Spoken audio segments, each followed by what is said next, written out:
And what about transportation? The prevailing means of transportation in our societies is by automobile and aircraft, both of which predominantly need fossil fuels to run. In the case of the automobile, the battery technology needed to power an electric car that can go over 100 miles an hour for over 200 miles on one charge exists, and has existed for many years. However, due to battery patents controlled by the oil industry, which limits their availability to maintain market share, coupled with political pressure from the energy industry, the accessibility and affordability of this technology is limited. There is absolutely no reason other than pure, corrupt profit interest that every single vehicle in the world cannot be electric and utterly clean, with zero need for gasoline. As far as airplanes, it is time we realize that this means of travel is inefficient, cumbersome, slow, and causes far too much pollution. This is a maglev train. It uses magnets for propulsion. It is fully suspended by a magnetic field and requires less than 2% of the energy used for plane travel. The train has no wheels, so nothing can wear out. The current maximum speed of versions of this technology, as used in Japan, is 361 miles per hour. However, this version of the technology is very dated.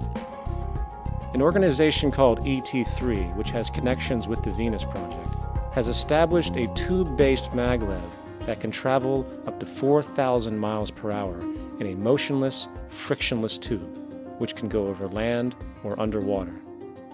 Imagine going from LA to New York for an extended lunch break, or from Washington, D.C. to Beijing, China in 2 hours.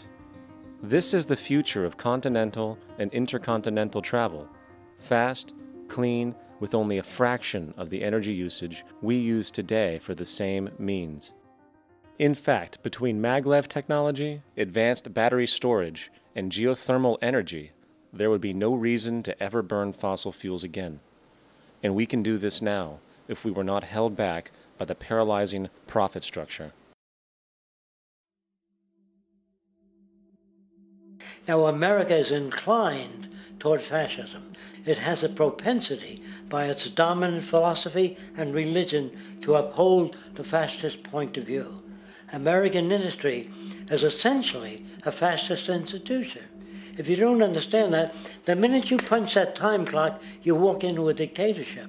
We're given notions about the respectability of work, and I really look at it as being paid slavery. They're brought up to believe that you shall earn your living by the sweat of your brow. That holds people back, freeing people from drudgery, repetitive jobs which make them ignorant. You rob them. In our society, that is a resource-based economy, machines free people. You see, we can't imagine that because we've never known that kind of world.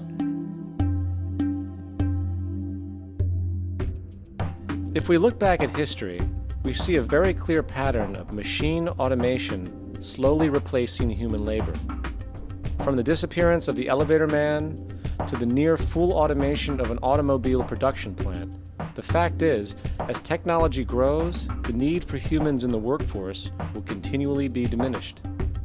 This creates a serious clash, which proves the falseness of the monetary-based labor system.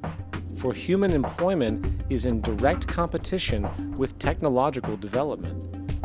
Therefore, given the fundamental priority of profit by industry, people through time will be continually laid off and replaced by machine.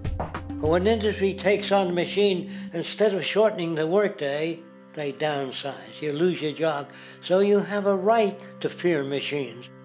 In a high-technology, resource-based economy, it is conservative to say that about 90% of all current occupations could be phased out by machines, freeing humans to live their life without servitude, for this is the point of technology itself.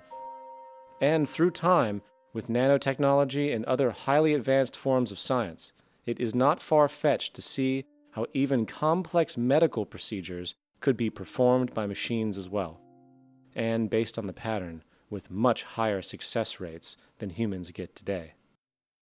The path is clear, but our monetary-based structure, which requires labor for income, blocks this progress, for humans need jobs in order to survive.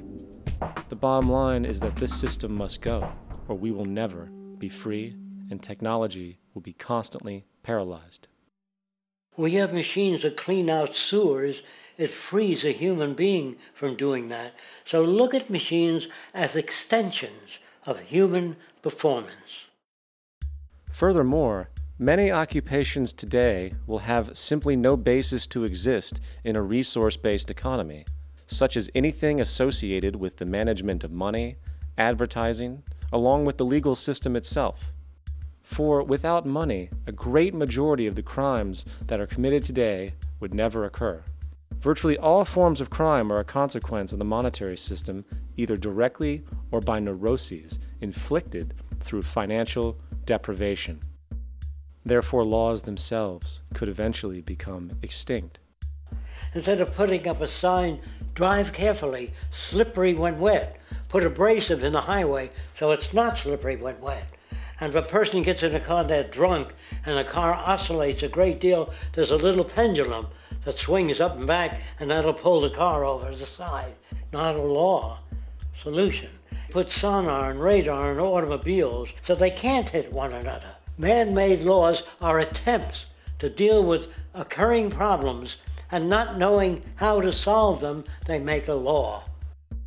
In the United States, the most privatized, capitalist country on the planet, it should come as no surprise that it also has the largest prison population in the world, growing every year. Statistically, most of these people are uneducated and come from poor, deprived societies.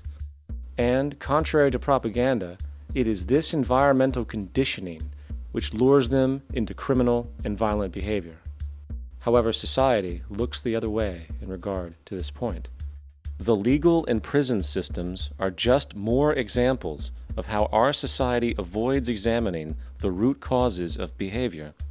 Billions are spent each year on prisons and police, while only a fraction is spent on programs for poverty, which is one of the most fundamental variables responsible for crime to begin with. And as long as we have an economic system which prefers and in fact creates scarcity and deprivation, crime will never go away.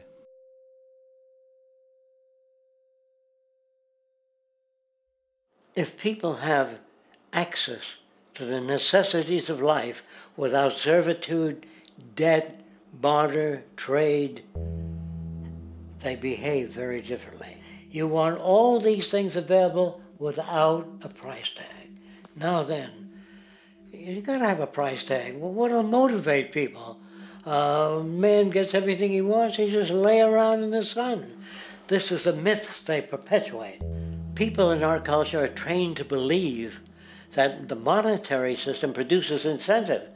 If they have access to things, why should they want to do anything? They will lose their incentive. That's what you're taught to support the monetary system. When you take money out of the scenario, there would be different incentives, very different incentives. When people have access to the necessities of life, their incentives change. What about the moon and the stars? New incentives arise. If you make a painting that you enjoy, you will enjoy giving it to other people, not selling it.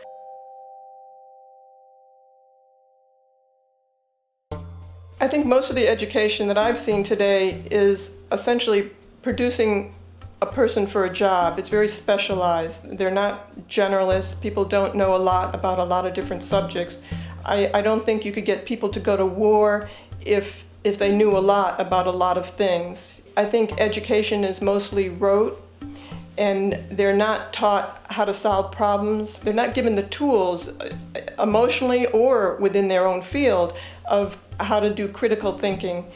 A resource-based economy, the education would be very different. Our society's major concern is mental development and to motivate each person to their highest potential. Because our philosophy is the smarter people are, the richer the world, because everybody becomes a contributor.